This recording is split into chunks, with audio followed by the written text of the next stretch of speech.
Bueno, antes que nada quiero hacer un pequeño comentario que mi niñez tuvo mucha relación con el barro, porque mi padre se dedicaba a hacer tejas para las casas de la comunidad y para mí fue un juego realmente, pero curiosamente en la actualidad también para mí es un juego, porque disfruto hacer lo que hago.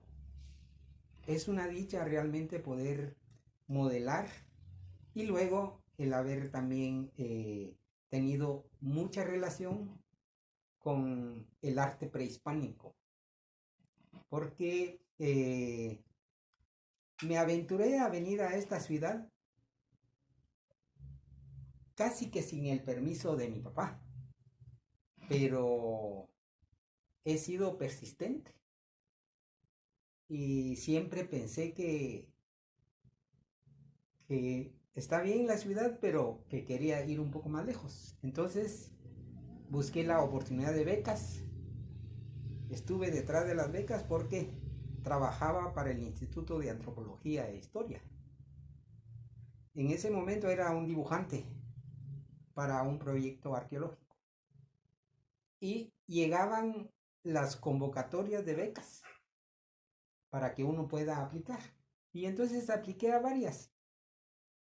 Y hubo una persona, que no voy a mencionar su nombre, que dijo, porque vio mi insistencia, ¿verdad? Como 3 veces. Cada año llegaban las convocatorias. Entonces me dijo, miramos a los indios, no le dan esas oportunidades. Me dijo. Y le dije, bueno, quizás le dije, pero yo soy persistente, le dije. Y justo en la tercera oportunidad me dieron la beca para estudiar restauración de cerámica prehispánica en Panamá. Fue mi primer viaje al extranjero. Y entonces a este hombre le dije, mira, ¿puedes leerme este telegrama? Le dije, señor Chaclán, usted ha sido elegido para la beca y esto. Cuate se quedó callado. ¿Va? Y entonces me preparé. Al regresar de la beca, me integré al departamento de restauración de, del IDAE. Y entonces ahí empezó mi relación con todo la parte prehispánica. ¿Eh? Pero luego yo renuncié de IDAE y me fui al Museo Popol Vuh de la Universidad Francisco Marroquín. Y, y ahí tuve la oportunidad de estar en contacto con el material arqueológico sonoro. Asistí a un etnomusicólogo y a partir de ahí me entró el interés, porque yo dije, el barro es el que suena. Y yo he hecho cerámica por muchos años. No creo que sea tan complicado. ¿Eh? Y me lancé a una primera prueba. Sin embargo, eh, uno cree que porque tiene cierta habilidad con el barro, también se facilita esa parte, ¿va? Pero no es cierto. Esa es una mentira.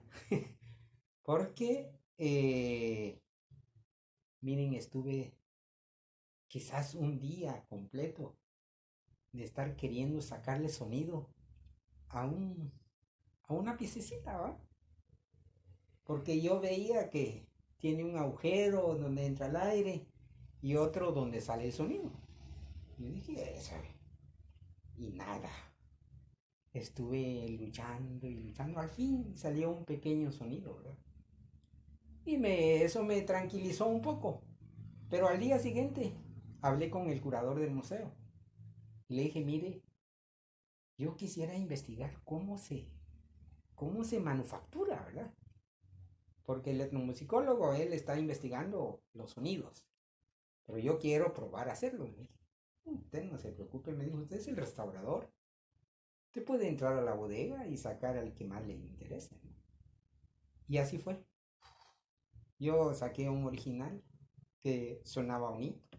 Yo ya lo revisé bien, llevé el mío. Estaba húmedo, ¿no? Lo comparé. Dije, es que uno cree que un ratito con verlo ya es suficiente y no, uno tiene que ser muy observador en muchos detalles, ¿verdad? Y entonces ya lo rectifiqué y empezó a sonar un poco más, pero yo dije, no, mejor hago otro, ¿verdad? Ya con otro uno puede a jugar un poco más, ¿no?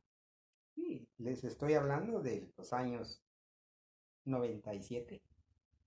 O sea, tengo más de 20 años de estar en el rollo de lo que son los sonidos prehispánicos, ¿verdad? Y luego con la escultura, yo seguí igual siempre buscando becas, entonces tuve la oportunidad de estar becado en México, en una escuela japonesa. Y ahí había, todas las áreas eran enfocadas a cerámica. Entonces había escultura, preparación de pastas, preparación de esmaltes, horneado, decoración, bueno, una serie digamos, de áreas de la cerámica y de producción, ¿no? Eso había que verlo, ¿no? Ahí empecé ya a modelar escultura. Y eso fue en el 89-91. A partir de ahí empecé a hacer escultura.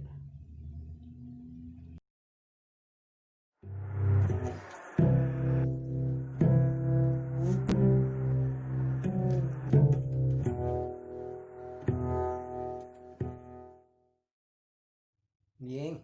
Ah, ya toqué un poquito el tema en la pregunta anterior, pero en realidad cuando uno habla de música, estamos pensando en la época actual, ¿verdad?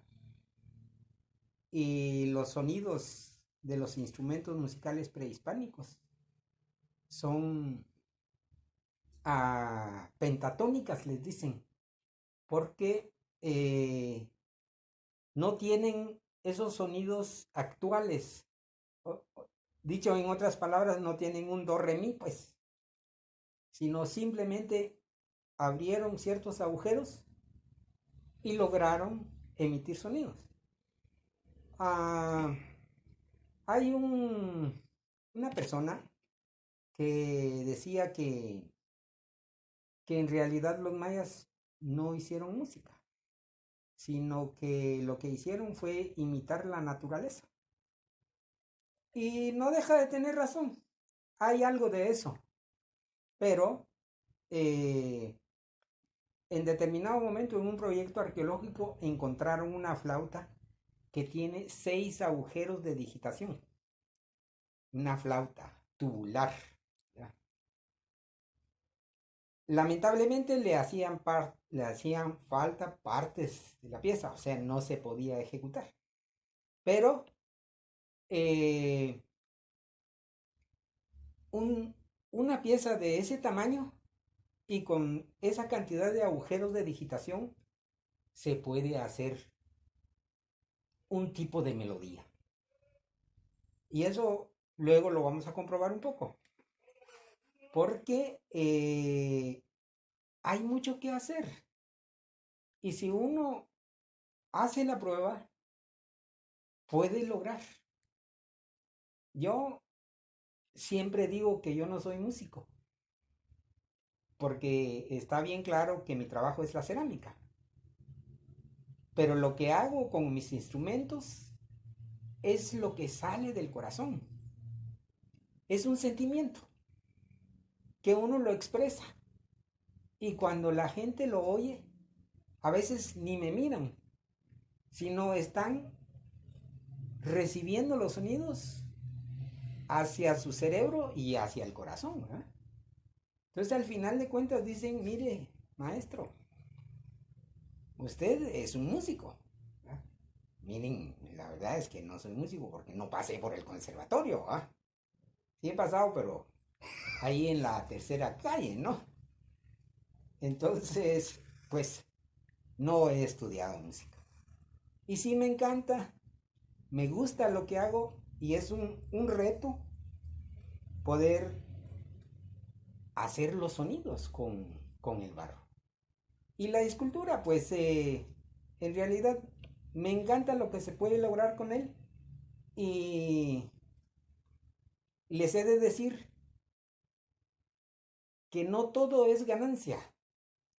Hay un ceramista peruano que conocí en el 86 y él escribió en su catálogo y decía, el fuego no hace concesiones con nadie.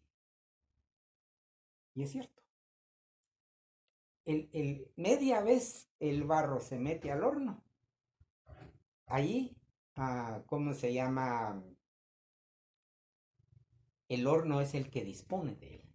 Y uno estar atento.